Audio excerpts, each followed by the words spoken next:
kayong dalawa Sabi rin. sila Kung habang gusto niyo naglalakad mag-video, okay doon kayo sa Sige, bahay. protesta Tumawa mo. naman ng malakas ang dalawa. Huwag kang Salamat mag-alala. lang. Alam kong hindi ka niya bibitawan. Ano? Sagot ni Tanong Sil ko kay kay Hazel. Hindi ko na kasi nakikita ang masyadong ginagawa binigyan nila ka sa ng likod. bulaklak. Dahil Pinupok madilim. mo siya ng Tuloy lang kami ni Res sa Hinampas ko paglalakad. si Sil sa balikat. Kahit di naraan. Bata hindi si ko siya at nakita. nanggigigil ako Mabuti sa na lang kanya. at hawak Cute ko kasi na Res. siya. Kung hindi Nakita baka ko kung kung saan ako nakasimangot dinala na ng parang parang nito. Sa tangkad mo iyan umaasa Hindi ka pa namin magmumukha napigilan ang ng matawa ng Diyan ka marinig na ang nga. kinantahan. Magpapupog ka ng halik kay Mitch Mafia. Anak ng panahon. Siguradong hindi Yes, ayaw ma'am. sa iyo. Sigaw ni Mitch. Itago mo yan, ha? Napakapit Bakit ko naman naman unang itatago mahigpit lang? kay Sayang Res. kapag hindi ko ma-display. Narinig ko namang Pinako natawa ko ang mga kasi kasama kasama namin. Baka Pinagdidripan makita yata mo sa kami ng bahay. mga gunggong na to. Walang niya, binigyan Swerte ako ni ng Wino. ninakaw. Kahit Pero nga kung si Res hindi totoo yan. Putik hindi ako Hoy, nagbibiro. bakit tarahan mo Sagot ako ko. mamaya ng handa Putik mo? din.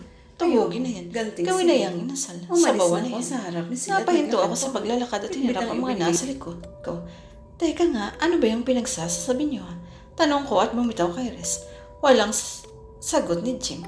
Anong wala? Kanina pa kayo. Yuko. Bigla kaming napayuko lahat dahil may malaking paniki na dumaan sa ulo namin. Nang makalis ang paniki ay tumayo agad kami at naramdaman ko na lang ang pagtabi ni Sil sa akin at ang paghawak niya ng mahigpit sa kamay ko. Katabi ko na rin si Mitch. Kinakabahan ako nang ma-realize na kaya pala ganun ang sinasabi nila dahil pinapanilig pa nila yun sa sumusunod sa amin. Lakad lang, walang lilingon, sabi ni Min. Nang malapit na kami sa baryo namin ay nakahinga ako ng maluwag. Pagdating namin sa bahay ay saka ko lang pinakawalan ang kanina ko pang pinipigil na sigaw. Amaya, anong nangyari sa'yo? Tanong ni Mama na biglang lumabas ng bahay.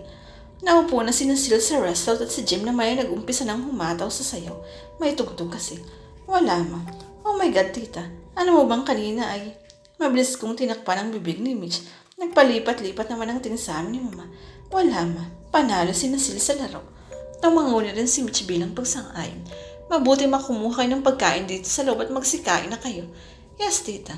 Masiglang sagot ni Mitch. Pumunta ako sa poso sa gilid ng bahay para maghugas ng paa. Amaya, ano ka ba? Ba't ka sumisigaw? Minulat ko ang mga mata kong nakapikit dahil sa pagsigaw kanina. Nasa harap ko ngayon si Sig na nakakunot ang noo at parang iritable. Humahangos naman ang takbo si Sil at Tres papunta sa akin at si Mama muntik ng madapa nung lumabas ng bahay. Amaya, anong nangyari? Tanong ni Mama. Ito kasing si Sigma ginulat ako. Akala ka naman ng kagang Amaya. Huwag kang ang sigaw ng sigaw. Tumataas ang adrenaline ko sa'yo Iritang sabi ni Sil. Ginulat nga ako nitong pinsan mo Sagot ko.